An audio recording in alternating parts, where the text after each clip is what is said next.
你追我，我要把你带回村里吃掉。800里加急，都给老子滚开！你没长眼睛吗？听到马蹄声不知道躲，想死是不是？绣春刀飞鱼符，加上这暴躁如雷的死脾气，是我那素未谋面的亲二哥，禁军虎尊营的林大勇。官爷饶命啊！统领饶命！我饿得头昏眼花，扛着野猪没反应过来啊！拿去买口热饭吃，以后眼睛放亮点。二哥客气啊，出手就是2两银子，这哪是冷面统领，分明是我的财神爷。可惜了这威风凛凛的皮囊，我这二哥马上就要被家里那个假妹妹卖给楚王当投名状了。方才脑中闪过的卧虎坡伏兵、乱箭齐发的场面，难道就是他的结局？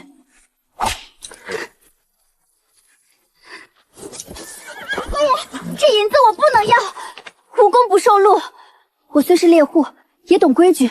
您军务在身，快赶路吧。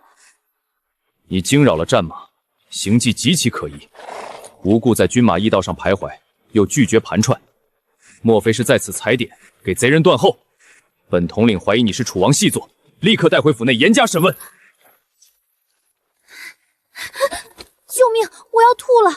林大勇，你个缺心眼儿，哪有细作饿得连碗都端不稳的？大勇，大呼小叫成何体统？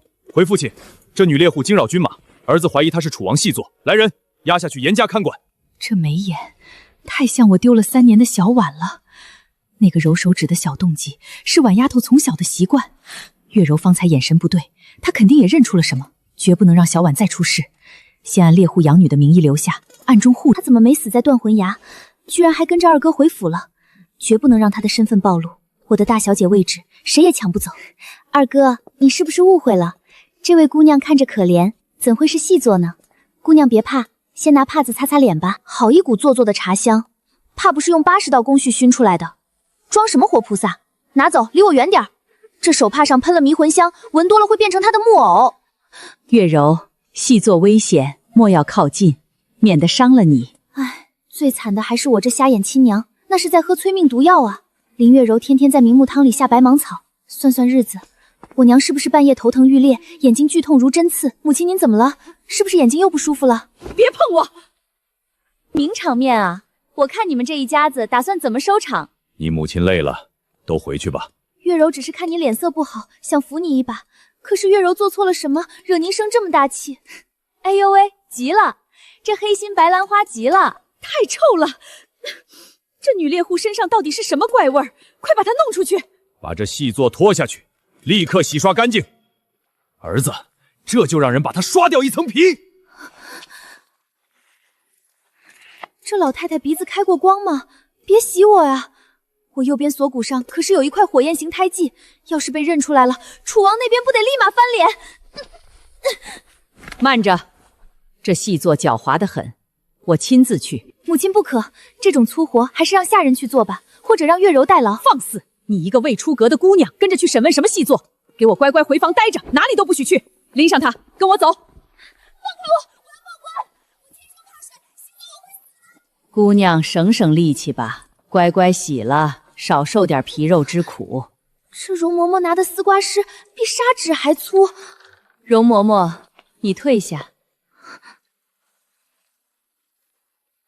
这老太太想干嘛？支开下人，难道是要亲自对我用刑拷打？别怕，我不动刑，我就想看看。使不得！我几天没洗澡了，真的会熏死你的，真的不能看。孩子，你松手！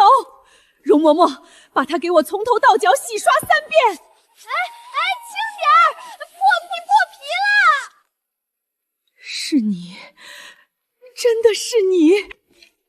母亲，您亲自审问细作，女儿担心您的安危。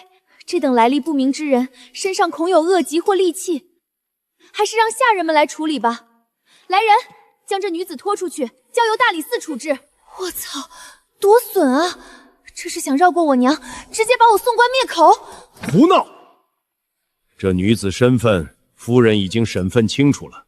这是我故交之女，在山中长大，叫林笑颜。原来是小婉妹妹啊！月柔一定会像对待亲妹妹一样，好好照顾她的。好大的绿茶味儿！等今晚我摸去账房，顺2根金条，连夜下江南。既然是故交之女，自然要妥善安排，就安排住在听雨轩吧。是，儿子亲自带人去打扫，拨4个1等丫鬟伺候。故交之女，明摆着是监视我，这我还怎么跑路啊？管他的，就算是断头饭，也得做个饱死鬼。老爷，大少爷回府了。哈哈，舒文回来了，快入座。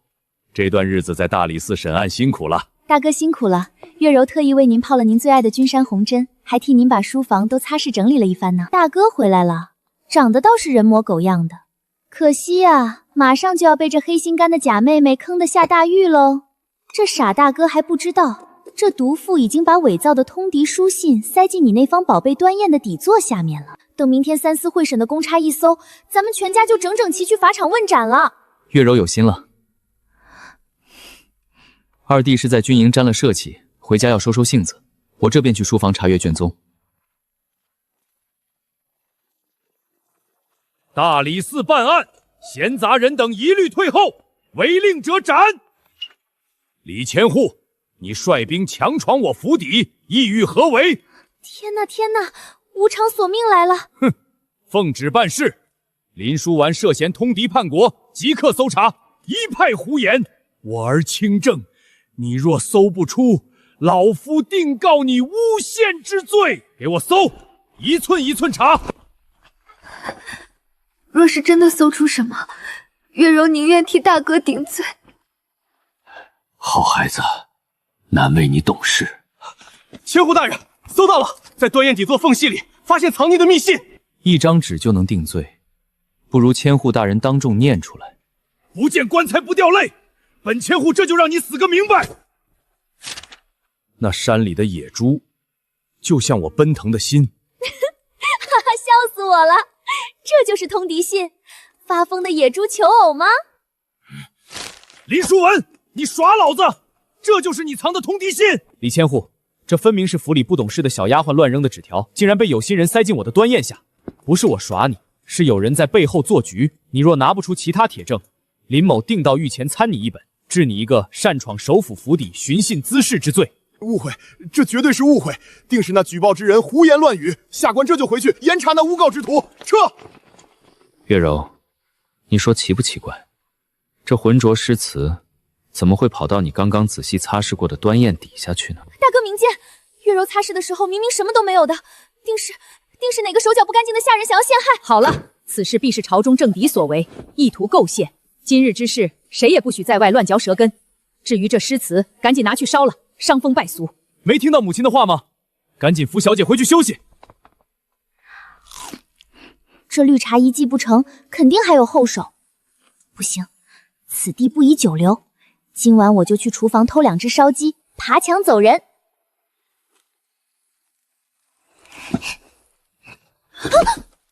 大半夜的，小野妹妹好兴致。完犊子！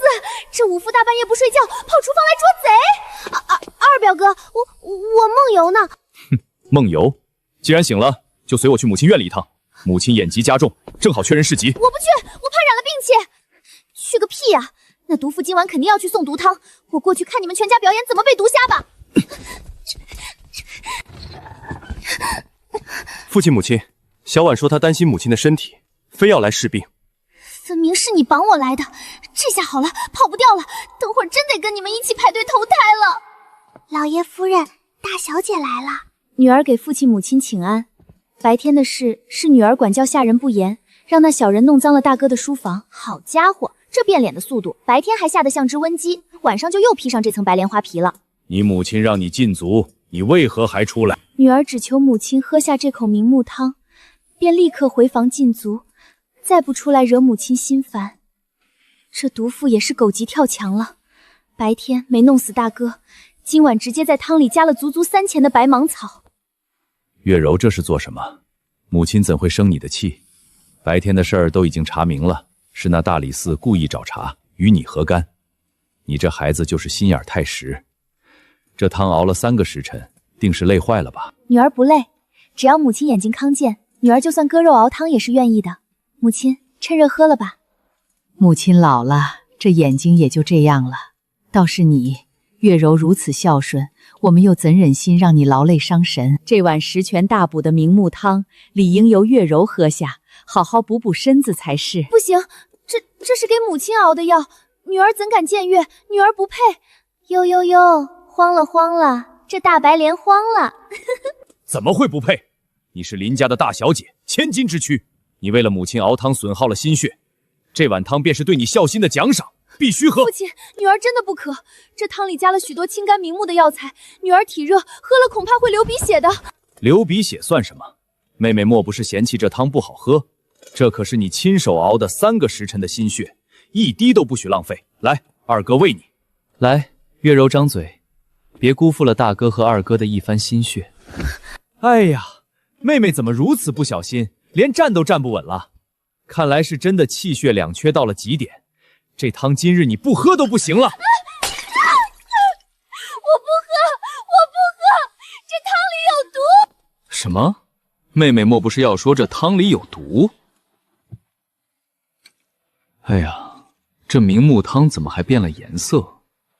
妹妹，这可是你亲手熬的，你给解释解释。你听错了，这个汤是我亲手熬的，汤不会有问题的。既然妹妹说这汤没问题，那你趁热喝下去，也让母亲安心。好女儿，喝。多谢父亲母亲。上次，哎呦我去，这毒妇也是个狠人啊！为了不暴露，真敢喝，佩服。不过这白芒草喝下去，她明天眼睛里就该有血丝了，好戏还在后头呢。月柔既然喝了汤，就赶紧回去歇着吧。这几日就不要出门了，好好在房里养身子。女儿告退。夫人，你受苦了。妾身不苦，只要能把这毒瘤连根拔起，保全我们林家，受点委屈算什么？这是什么魔幻家庭？一家子人逼着假女儿喝毒药，喝完还在屋里开心的庆祝。我明天必须得跑，不然哪天被他们逼着喝毒药的就是我了。从今天起，你搬到主院的偏房来住，没有我的允许，半步不许离开这个院子。凭什么？我可是你们府上的故交之女，又不是犯人，你们这是非法拘禁。小婉啊，你二表哥是个粗人，你放心，只要你留下来，1日3餐燕窝鱼翅，山珍海味管够。早说啊，有这待遇，谁还想跑路啊？我愿意留下来陪夫人，只要管饭就行。好孩子，过来，到母亲身边来。好孩子，这些年你在外面受苦了。这林夫人怎么动不动就哭，还抱得这么紧？这古代人都这么自来熟的吗？昨晚绝不是巧合，我难道暴露了？去，给那边传信，计划提前，我要这林家上下鸡犬不留。父亲，安卫刚刚来报，林月柔的丫鬟从后门溜出去了，看方向是去了楚王在京城的秘密据点。狗急跳墙了，他昨晚遭了那么大的罪，定会向楚王求援。要不要我带人去把那据点给挑了？不可鲁莽，楚王手握重兵，我们在京城动他的暗线，只会打草惊蛇。真舒服，这有钱人的日子就是爽。这林家人今天怎么都没动静啊？楚王接下来可是要利用万岁爷的千秋节，给林家扣一顶大逆不道的死罪呢。这林家老头子还在这儿悠哉悠哉的晒太阳。小婉啊，这烤羊腿还合胃口吗？这到底是首府府还是阎王殿的断头饭？这老头子笑得我心里直发毛。小婉妹妹，你多吃些。方才你叹了口气，可是有什么烦心事，不妨说出来，大表哥替你参上参上。没事儿，就是吃太饱了，撑得慌。我能有什么烦心事？你们这群大冤种，马上就要被满门抄斩了。那毒妇早就在你们准备进献给皇上的千秋贺礼里动了手脚，那可是诛九族的大罪。我还得寻思着怎么在满门抄斩前多偷点金银跑路呢。小婉既然撑了，不如喝口茶消消事。听闻过几日便是皇上的春秋节，府里准备了一尊极其罕见的九龙玉璧作为贺礼，不知妹妹可有兴趣去宝库开开眼？这哪是开眼啊，这是个催命符。那毒妇早就买通了宝库的守卫，将那九龙玉鼻的紫檀木底座给掏空了，里面塞了一个刻着当今圣上生辰八字的木偶，上面还扎满了禁过毒的银针。等千秋节那天，那毒妇安排的人故意打碎玉璧，底座里的木偶掉出来，你们林家上下200多口人，就等着排队去菜市口砍头吧。父亲，儿子突然想起宝库那边似乎有些受潮，儿子现在就去查看一番。你毛手毛脚的，懂什么查验？舒文，你与为父同去。夫人，你在这里陪着小婉。父亲，就是这个。这边缘的漆色虽然用蜡封过了，但仔细看还是有一丝极其微小的裂痕。这底座确实被人从中间锯开，又重新粘合上了。这毒妇，我这就把里面的脏东西拿出来，立刻去皇上面前告发楚王。不可！这木偶上写的是当今圣上的生辰八字，这种大逆不道的东西，只要出现在我林家，就是黄麋掉进裤裆里，不是屎也是屎。月柔，你身子不适，怎么不在房里歇着？这宝库阴冷，别再受了凉。女儿听说父亲要查验贺礼，这贺礼事关重大，女儿身为首府府长女，理应来帮父亲分忧。这九龙玉璧可有什么不妥？哎呦喂，这拉西战士还挺敬业，都虚脱了吧，还跑来站岗呢。月柔来得正好，方才我与父亲查看，觉得这九龙玉璧虽然珍贵，但这紫檀木的底座似乎有些陈旧了，配不上皇上的尊贵。大哥，这底座可是前朝的古董，名贵得很，怎么会配不上呢？换底座容易伤了玉璧根基，千万动不得。二哥，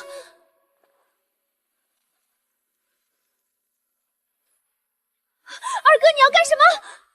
我看看这底座到底结不结实。哎呀，手滑了！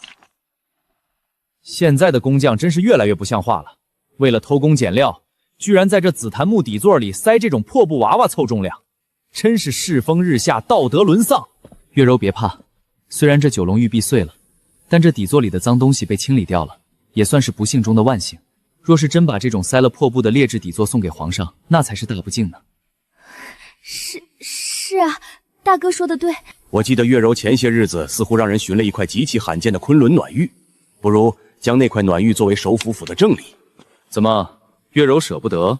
不，没有，女儿愿意将暖玉献出，为家族分忧。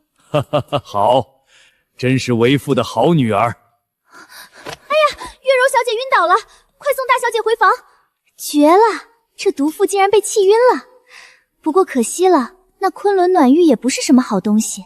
小婉，这西瓜可甜，若是吃腻了，姨父让人去地窖取些荔枝来。不吃不吃，再吃我这肚子都要炸了。这群人到底吃错了什么药？连着3天了，天天围着我打转。说起来，过2日便是皇上千秋节了。月柔献出的那块昆仑暖玉，色泽温润，通体真朴。父亲明日不如将那暖玉拿出来，让小眼妹妹也开开眼。开眼？开什么眼？我看你们是上赶着去开鬼门关。那可是10年前从皇家失窃的贡品，海神之泪，底部可是刻着皇家内务部的专属印记。父亲，儿子觉得书房里的那块暖玉似乎形状不够圆润，不如儿子去拿铁锤把它砸碎了，免得脏了皇上的眼。不可鲁莽！父亲，月柔献出的暖玉虽然珍贵，但这般光秃秃的一块石头送上去，未免显得我们首府心意不够。皇上最重臣子的忠心，若是能在这暖玉上亲手雕刻上一篇忠君赋，那才是真正的无价之宝。皇上最重忠心，若是能有林家的子孙亲手在这暖玉上雕刻祈福，定能博皇上一笑。父亲，那这雕刻的活儿自然是非妹莫属了，唯有妹妹亲手雕刻，才能彰显她对皇上的一片赤诚孝心呢。来人，去将大小姐请到书房来，就说老夫有天大的好事要交办给她。父亲、大哥、二哥，不知唤女儿前来有何要事？月柔啊，此事关乎首府府满门荣辱，唯有你才能担此重任。只要是为了林家，女儿万死不辞。妹妹，在这玉石上雕刻一篇忠君赋，作为皇上寿礼，你亲自操刀，诚心必定感天动地。女儿并未学过雕刻，万一刻坏了这稀世珍宝，还是请京城最好的玉雕师傅来做吧。心诚则灵，若是请工匠代劳，那还谈何诚信？难道妹妹方才说的万死不辞，只是在哄骗父亲？这是百年老参熬制的吊命汤，你喝了这碗汤，自然就有了力气。又是喝药，又是满门荣誉，他怎么觉得这套说辞这么耳熟呢？还得百年老参吊命汤，这首府老头简直绝了！这是要把这毒妇当生产队的驴来使唤啊！二弟，让厨房给妹妹送碗补血的红枣汤去。妹妹如此辛苦，可千万不能在千秋日前累倒了。大哥放心，我这就去，让她多喝2碗。月柔，辛苦你了，为家族出力。女儿不辛苦。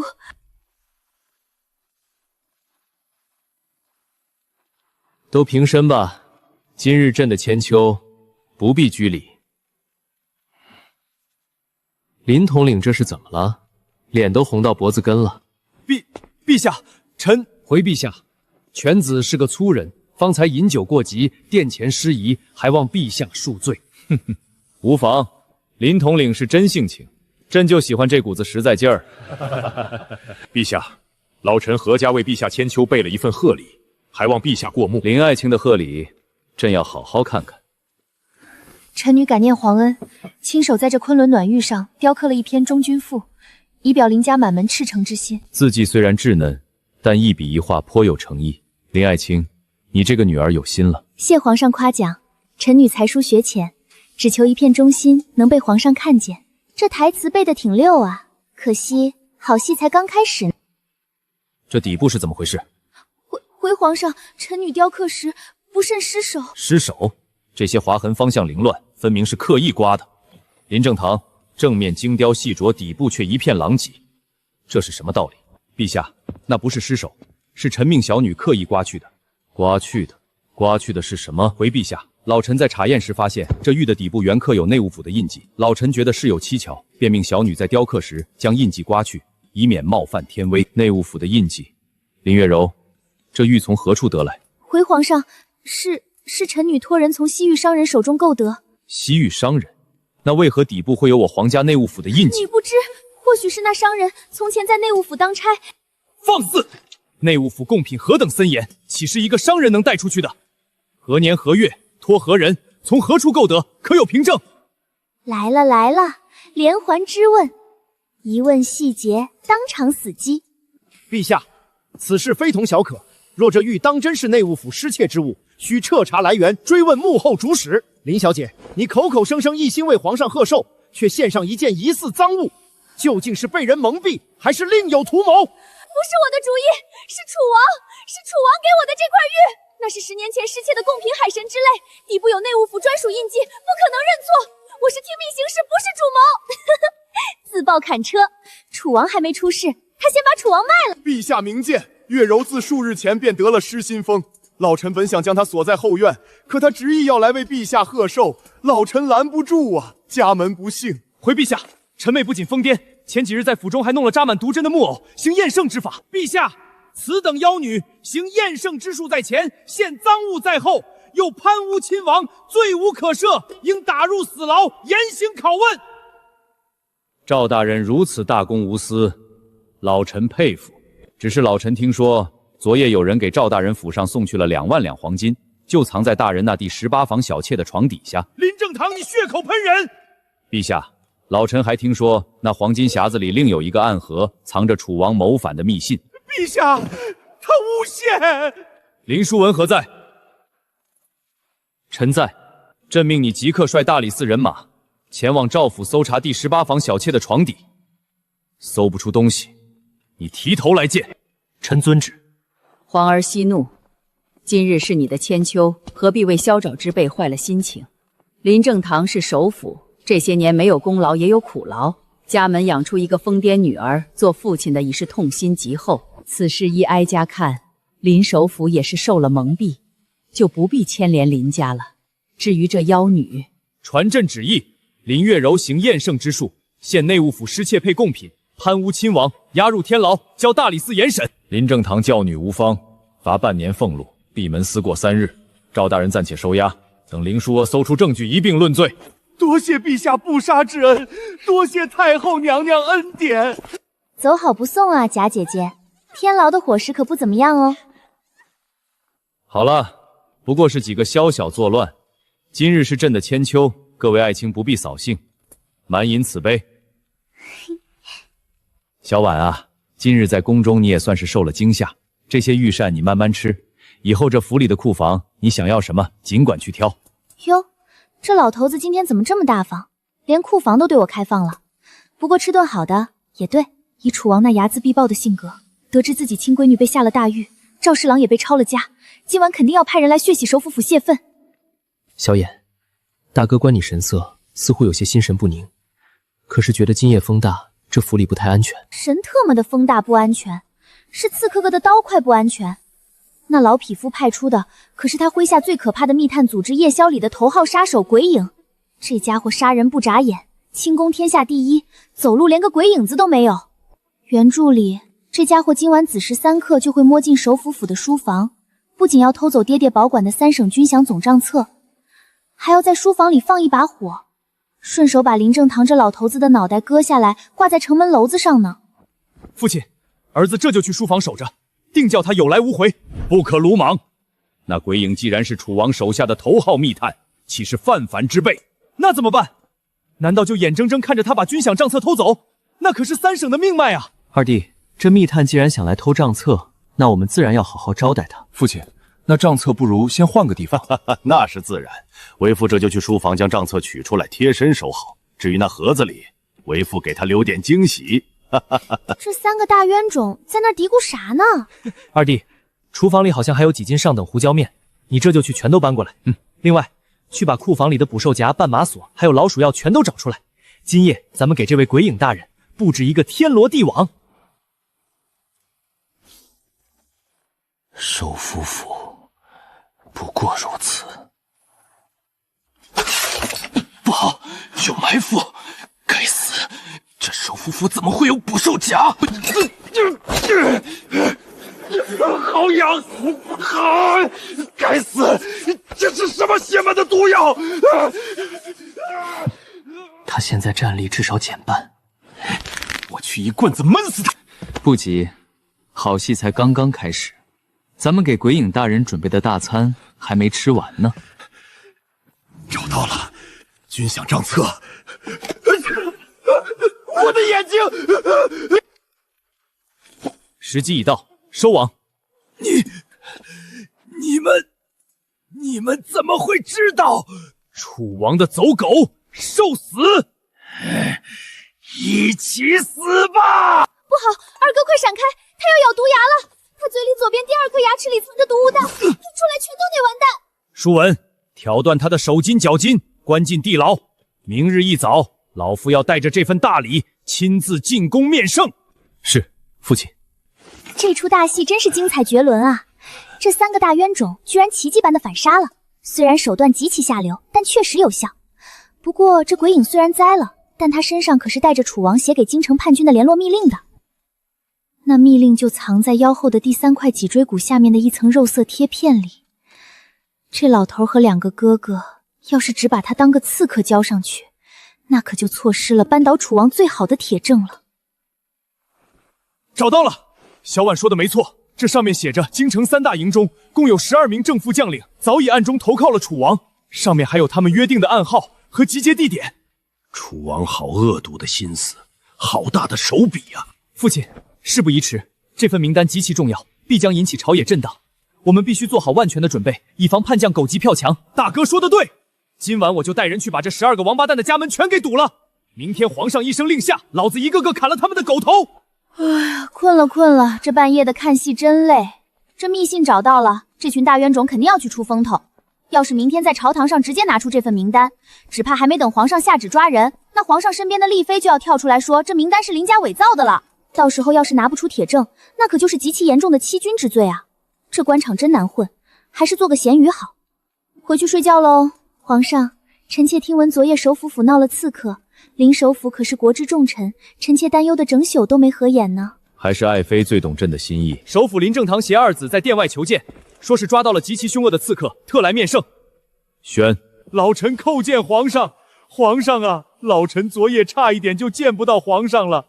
天子脚下竟有如此狂徒！刺客在何处？回皇上，那刺客已被微臣打断了手脚，正压在殿外等候发落。御书房乃清净之地，怎能把血肉模糊之人带来？京城进贼也是常事，何必如此大动干戈？莫非是想借题发挥，邀功请赏？哟，这绿茶装的挺像啊，也不怕动作太大，把肚子里那个野种给颠出来。皇上，老臣惶恐。只是这刺客的身份极其骇人听闻。这刺客招供，他在宫中有一位极其位高权重的内宴，而这内宴正是丽妃娘娘。林正堂，你血口喷人！本宫身居后宫，怎么可能认识什么刺客？林首府，丽妃是朕的爱妃，岂容你随意污蔑？老臣若有半句虚言，愿受车裂之刑。那刺客亲口交代，他与丽妃联络的暗号，便是丽妃娘娘随身携带的香囊。他此番行刺，也是受了丽妃的指使。这老头子可以啊，无中生有。丽妃带的虽然是掩盖孕肚的安神香，不过丽妃为了保住肚子里的野种，最怕查香囊。只要皇上现在下令太医查验，他肯定会不打自招。皇上，臣恳请皇上立刻宣太医查验丽妃娘娘的香囊，若没有麝香，臣父子三人愿以死谢罪。爱妃，你便将香囊解下，让太医查验一番。皇上，臣妾冤枉啊！这香囊里装的是安神保胎的百花香，臣妾有了身孕才特调的。你有了朕的骨肉。是啊，皇上，太医刚刚诊出的喜脉已2月有，笑不活了，他还真敢认啊！皇帝为了治隐疾，这3个月天天在吃药，根本生不出孩子，而那孩子还是他宫里那个叫小顺子的假太监的。楚王送个假太监进宫给他解闷，顺便给皇帝戴绿毛，这瓜简直保熟啊！传朕旨意，将太医院院首给朕绑来，朕倒要看看哪个太医敢为他诊出喜脉。皇上，不用劳烦院首了。闭嘴！你这个贱人，立刻给他把脉，查清楚她怀孕几个月了。回皇上，看脉象已有2个月零7日了。皇上，老臣还有一事禀报。那刺客还吐露，楚王不仅指使丽妃娘娘，甚至还在丽福宫中安插了一个叫小顺子的假太监。此人日夜潜伏在娘娘身边，图谋不轨呀！御林军何在？立刻包围丽福宫，将那个叫小顺子的狗奴才给朕扒了裤子，验明正身，直接拖过来。启禀皇上，此人确系假太监，还搜出了楚王府的腰牌。林首府，刺客还招供了什么？皇上，老臣搜出了一份叛军名单。传朕旨意，将这贱妇和假太监千刀万剐，诛其9族。这大戏真是太下饭了。等会儿回府，我就趁着他们爷仨去前厅庆祝的时候翻墙跑路。老娘顺点银子去江南买个大宅子，包10个长得像潘安的小厮，天天给我捏脚捶腿。小婉啊，多吃点儿，以后这等好东西怕是难吃到了。这老头子就是喜欢自己吓自己。那楚王虽然有30万边军，但就是个纸老虎，他那30万大军的粮草都藏在距离大营50里外的独龙谷。快，立刻去书房笔墨伺候，老夫要立刻给皇上写800里加急的密诏。是，父亲。父亲，儿子这就去调集暗卫，亲自将这密诏护送。这群大冤佬又在发什么神经？吃个饭突然跑去写奏折，是时候功成身退了。我林小婉终于自由了，老娘要去江南逍遥快活去了。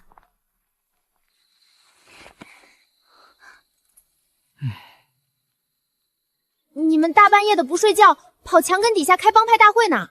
小婉啊，夜深路重，你骑在墙上吹风也不怕着凉啊？今夜是初1，天上连颗星星都没有。妹妹赏的是哪门之月？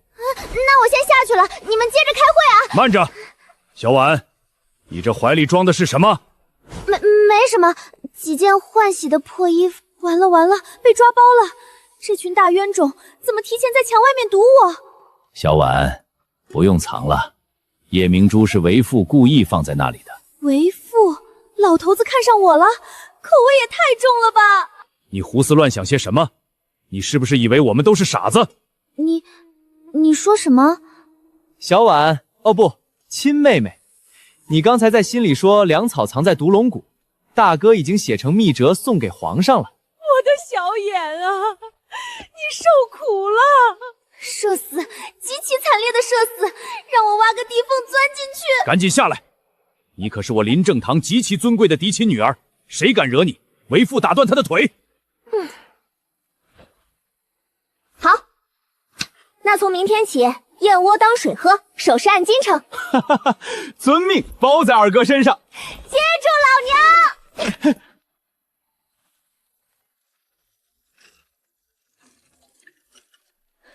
父兄母亲，你们竟如此狠心！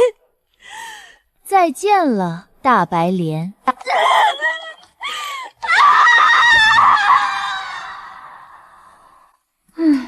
总算清静了啊！这血烟就是比白烟香。二哥哥，再给我递那碗冰糖雪梨的过来。妹妹慢用，厨房里还炖着川贝枇杷的，要是想喝，二哥这就去端。不急不急，等我把这碗燕窝当水喝了再说。这才叫人生。这1个月，我那便宜老爹天天上柴跟楚王的余党斗法，大哥在大理寺连轴转审逆党，二哥带着虎斑营满京城抓漏网之鱼，就我天天躺在这后花园里，吃了睡，睡了吃，美滋滋。小婉，你比宫里的娘娘还惬意。大哥这话说的，宫里的娘娘可没我自在，他们得早起请安，得伺候皇上，得跟其他嫔妃勾心斗角。我呢，想骂谁就骂谁。你确定只是在心里骂？靠！忘了这一茬了。这群大冤种能听见我的心声，难怪这1个月我说什么他们都知道。大哥哥来找我，不会只是为了看我吃燕窝吧？确实有事，父亲身边是让我来问你，最近这几日，你脑子里可曾闪过什么特别的画面？特别的画面？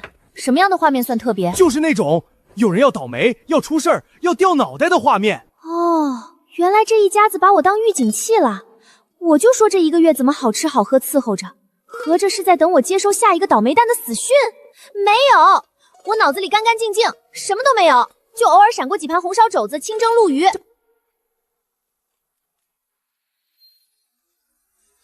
等等，这是谁？紫蟒袍，那是亲王才能穿的规制。跪在棺材前磕头，这是什么操作？血书，棺材。这紫袍亲王是谁？楚王不是在边关吗？难道京城里还有别的亲王？棺材里的老太监。什么棺材？什么老太监？哪里有刺客？妹妹，你说清楚。没什么，我可能燕窝吃多了，有点上头。这事儿透着古怪，我得先搞清楚状况再说，万一又是我自己吓自己呢？既然妹妹说没什么，那大哥就不问了。对了，父亲说明日家里要来一位贵客，让妹妹也到正厅去见一见。贵客？什么贵客？到了明日你就知道了。什么贵客这么大排场？我操！这就是我昨天脑子里那个跪在棺材前的紫袍亲王，他居然找上门来了。林相，别来无恙，本王来的泡脉，还望见谅。瑞王爷大驾光临，寒舍蓬荜生辉，王爷请上座。这位便是林相找回的千金，果然生得伶俐。小婉，快给瑞王爷行礼。民女凌霄远，见过瑞王爷，王爷万福金安。近距离看，这瑞王爷长得还挺人模狗样的，可惜是个短命鬼。昨天那画面里，他跪在棺材哭得跟死了亲爹似的。等等，棺材里躺的是个老太监，他哭什么？内务府总管太监汪公公殉主升天。赐谥号忠义公，配享太庙。汪公公，内务府总管殉主，一个殉葬3年的老太监，怎么现在突然被翻出来了？林相，实不相瞒，本王今日登门是有要事相求，王爷请讲。但凡老臣力所能及，绝不推辞。朕也知道，汪公公侍奉先帝40年，忠心耿耿，从无二心。3年前先帝驾崩，汪公公悲痛欲绝，执意要殉葬，本王苦劝无果，最终只能眼睁睁看着他饮下置酒。殉葬3年前，那现在这汪公公的棺材怎么又冒出来了？这瑞王绕了半天弯子，到底想说什么？汪公公忠义，老臣亦是敬佩。只是王爷今日提起此事，不知用意何在。 3日前，有人在汪公公的墓前发现了这封血书，血书上的内容触目惊心。这上面所写当真？汪公公在血书中说，他之所以执意殉葬，并非出于自愿，而是被人所迫。有人在他的饮食中下了毒，又以他满门性命相威胁。汪公公临死前写下这封血书，藏于墓碑之下，指望有朝一日能真相大白。来了，经典的挖坟翻案。这瑞王3年前不帮汪公公申冤，3年后突然拿着血书跳出来，怎么想都透着古怪。关键是他来找我爹干什么？敢问王爷，血书上可曾指明下毒胁迫之人是谁？楚王，又是楚王！王爷，这血书事关重大，可有其他佐证？汪公公已死3年，当年侍奉他的小太监也早已被楚王灭口。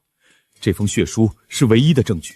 本王知道仅凭一封血书难以服众，所以特意登门，想请林相秀助。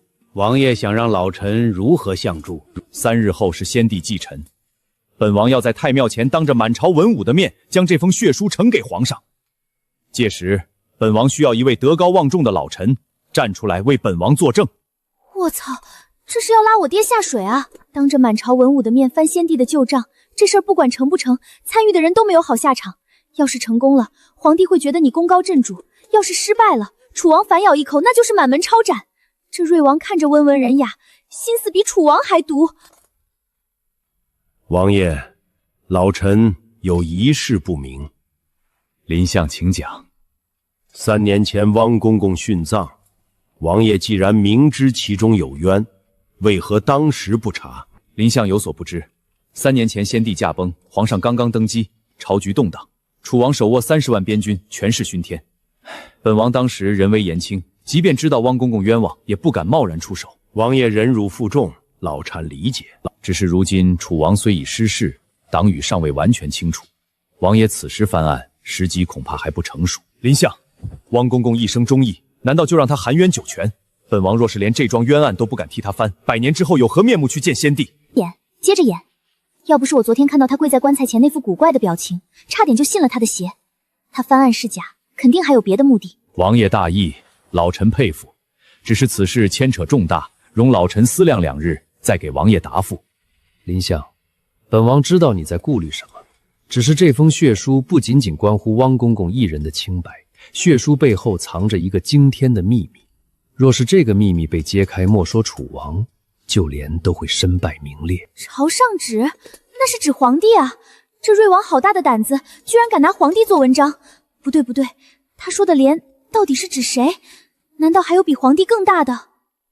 王爷慢走，老臣不送了。林小姐，改日本王请你过府赏花，可愿意赏光？王爷相邀，民女岂敢不从？只是民女近来身子不适，怕是去不了了。赏你个大头鬼的花！你这是想把我当人质吧？想得美！你们开你们的会，拉我来干什么？你脑子里那些画面都给我说清楚。小婉，别怕，把你在后花园看到的一五一十告诉父亲。得，又被这群大冤种发现了。好吧，我昨天在花园里闪过2个画面。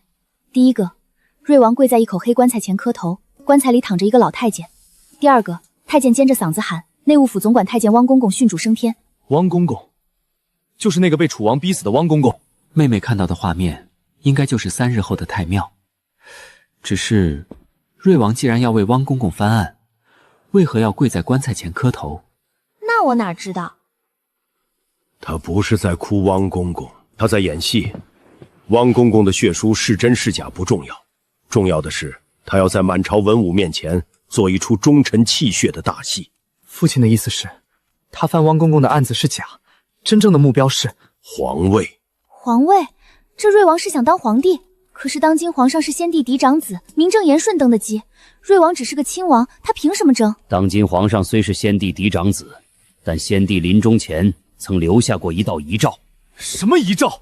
那一年先帝病重，召我入宫议事，先帝亲口对我说，皇上有隐疾，恐难有子嗣，若3年内后宫无所出，便废黜皇上，另立瑞王为帝。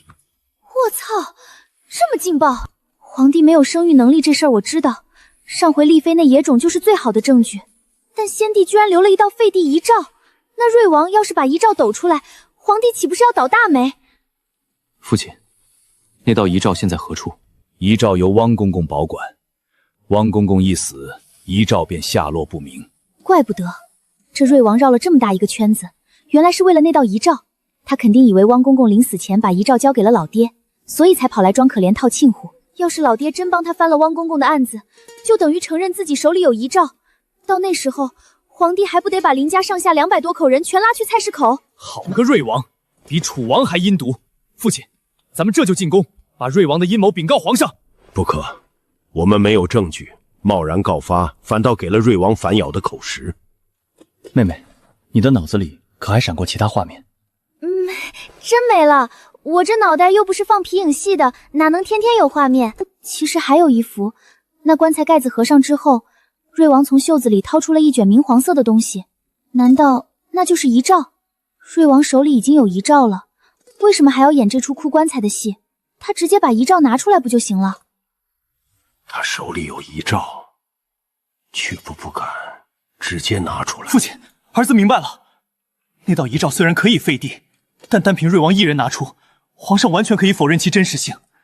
所以瑞王需要一个契机，让满朝文武都相信皇上确实没有生育能力。只有这样，遗诏才能发挥真正的威力。可是皇上有没有儿子，跟汪公公的棺材有什么关系？笨啊！汪公公是先帝最信任的人，他的血书就是最有说服力的引子。瑞王先借汪公公的血书把楚王扳倒，赢得满朝好感，然后再抛出遗诏，说先帝当年就是因为看穿了皇帝不能生，才留下这道遗诏。到那时，满朝文武只会觉得他瑞王是替先帝执行遗命的大忠臣。小野说的不错，瑞王好算计，一环扣一环，把所有人都当成了棋子。父亲，我们该如何应对？既然他想演戏，那我们就陪他演。不过这场戏的主角得换一换。父亲有主意了，3日后的太庙，老夫要给他加一场好戏。我就说这一家子都不是省油的人，有好戏看了。好大的阵仗，单壁前果然摆着一口黑漆棺材，跟我脑子里闪过的画面一模一样。瑞王啊瑞王，你今儿到底要唱哪一出？皇上，臣弟今日在先帝陵前斗胆为内务府总管汪公公鸣冤。汪公公一生忠义，3年前却被奸人逼迫含恨殉葬。臣弟手中这封血书，便是汪公公临死前写下的绝笔，请皇上为先帝中奴做主。魏王，这血书从何而来？上面说汪公公是被何人所害？臣弟3日前在先帝陵前祭拜，忽见一只白鹅落在汪公公墓前。臣弟近前查看，竟在墓碑缝隙中发现了这封血书。汪公公在血书中写道：3年前，楚王为掩盖谋逆之罪，命人在汪公公饮食中下了毒，又以汪公公满门性命相要挟，逼他殉葬。皇上，楚王狼子野心，请皇上下旨将楚王满门抄斩，以为先帝在天之灵。哟，老赵又跳出来了。上回在千秋殿差点进大狱，这才几天，又跟瑞王穿一条裤子了。汪公公乃先帝进士，忠心耿耿，若他真含冤而死，朕绝不姑息。只是瑞王，血书上除了指认楚王，可还有其他内容？回皇上，血书上只说了楚王逼迫殉葬之事，并无其他。既如此，此事交由大理驿刑部督察院三司会诊，待查实之后，朕自会给汪公公一个公道。皇上，臣弟还有一事启奏。哦，瑞王还有何事？汪公公殉葬前曾交给臣弟一样东西，此物事关先帝遗命，臣弟不敢私藏，今日斗胆当众呈上。来了来了，那明黄绸缎卷轴跟我脑子里闪过的画面一模一样。瑞王这是要在满朝文武面前将皇帝一军。呈上来。瑞王，这遗诏上说，若朕3年内后宫无所出，便废黜朕，另立你为帝。皇上明鉴，这遗诏是先帝亲笔所写，千真万确。臣弟3年来日夜惶恐，不敢将此诏示人，只因臣弟深知，一旦遗诏现世，必将动摇国本。但臣弟思虑再三，还是决定当众交出遗诏。臣弟绝无觊觎皇位之心，只求皇上遵从先帝遗命。遵从先帝遗命？瑞王，你当真以为朕不知道？先帝从未留下过这道遗诏吗？皇上何出此言？传太医院院守进殿。微臣叩见皇上。把你3日前呈给朕的那份脉案，当着满朝文武的面再念一遍。回皇上，3日前微臣奉旨查阅先帝脉案，查到一份至关重要的记录。先帝驾崩前1年，太医院已确认先帝已患上手颤之症，此症导致先帝右手颤抖不止，无法握笔。自那以后，所有御批奏章均由司礼监代笔。微臣翻遍脉案，未找到任何关于此症痊愈的记录。我操！皇帝这一手藏得够深啊！他肯定早就知道遗诏是假的，故意让瑞王亮出来，然后一棍子打死。瑞王，这遗诏上笔迹毫无颤抖之态，你说这是先帝亲笔，是要告诉朕，先帝回光返照，手上突然有劲了？皇上，这遗诏，臣弟也不知晓其中细节，或许是先帝在换证之前就写好的。换证之前？那遗诏上写的可是若朕3年内后宫无所出，便废朕另立你为帝。朕登基至今刚好3年，3年前写的遗诏，何以精准预知朕3年内无子？逻辑鬼才，皇帝这话说的滴水不漏，要么遗诏是假的，要么先帝能未睹先知。瑞王选哪个都是死路一条。启禀皇上，大理寺从楚王书房中搜出一批往来书信，其中有一封书信，日期恰在汪公公殉葬前3日。信中提到，汪公公已不足为虑，遗诏之事可徐徐图之，待时机成熟，联合朝中重臣，一举定乾坤。王爷，这封信的收信人正是您。赵大人，您退什么？腿软了？是不是也想起来自跟瑞王爷通过几封信？够了！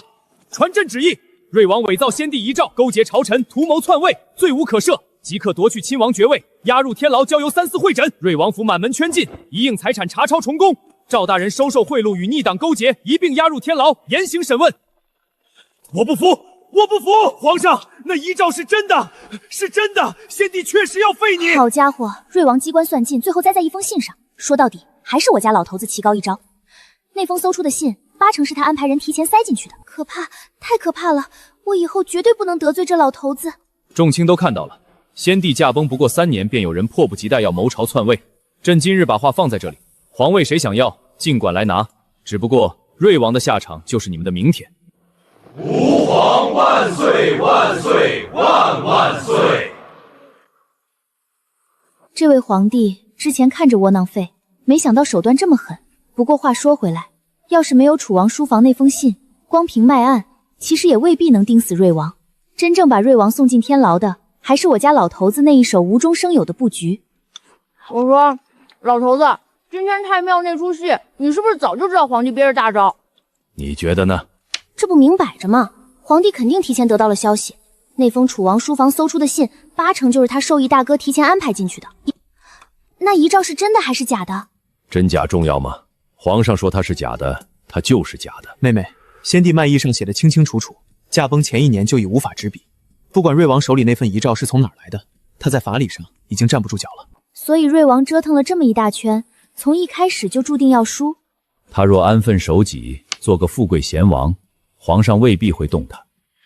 偏偏他不自量力，非要觊觎那个位置，真当皇上是软柿子呢？就是丽妃那野种的事儿，皇上一直憋着火没处撒，瑞王这个时候跳出来，正好撞枪口上了。说起来，皇帝也挺惨的，这才登基3年，老婆不是老婆，兄弟不是兄弟，这皇帝当的还不如我吃燕窝舒坦。小婉，汤趁热喝，娘特意给你炖的，放了你爱吃的红枣。谢谢娘。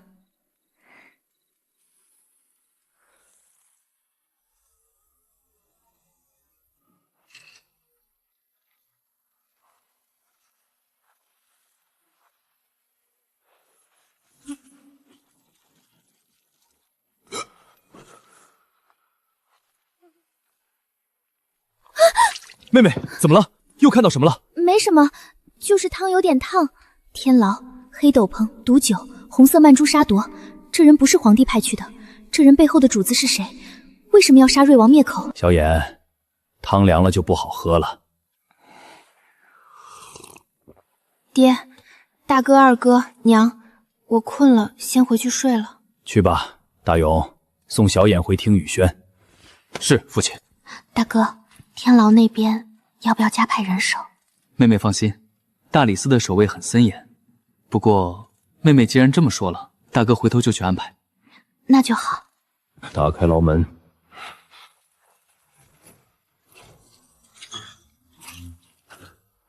终于来了，是皇上派你来的？王爷，请。本王算计3年，到头来不过是为他人做嫁衣。他们用本王扳倒了楚王，又用麦帐扳倒了本王，好大一盘棋，好狠的手段！王爷既然想明白了，就请上路吧。主子说了，王爷的家眷他会照看。照看是赶尽杀绝吧？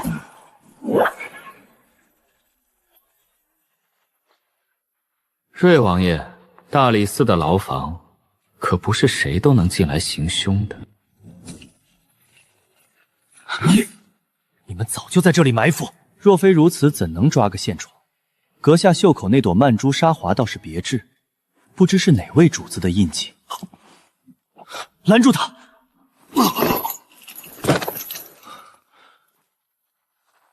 他像是服下了剧毒，这曼珠沙华的标志，我在暗影卷族中从未见过。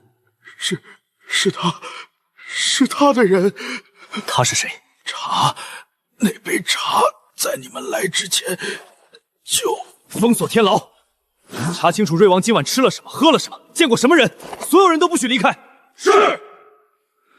父亲，儿子办事不力，瑞王被灭口了。不是你办事不力，是对手太快。瑞王喝茶在先，那黑斗篷送毒酒在后，对方做了2手准备。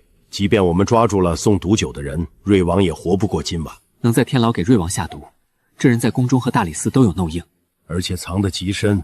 楚王倒了，瑞王倒了，我们却连对手是谁都不知道。父亲，那曼珠沙华到底是什么来头？我明天就带人去查谁中了曼珠沙华的花铺。不必查了，曼珠沙华是西湾名花，京城无人栽种，敢用此花做标识的，只有一种可能。一种可能？什么可能？老头子，你倒是说完呀！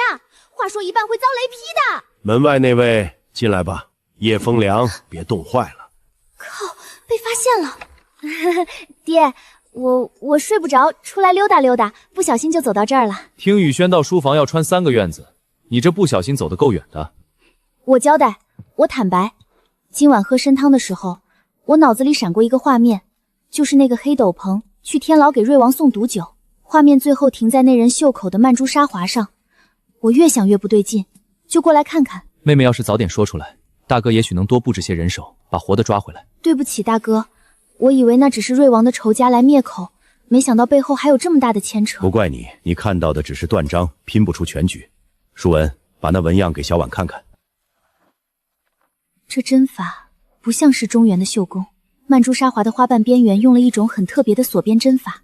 我在山里当猎户的时候见过，西域商人带来的绣品上就是这种工艺，这是西域的针法。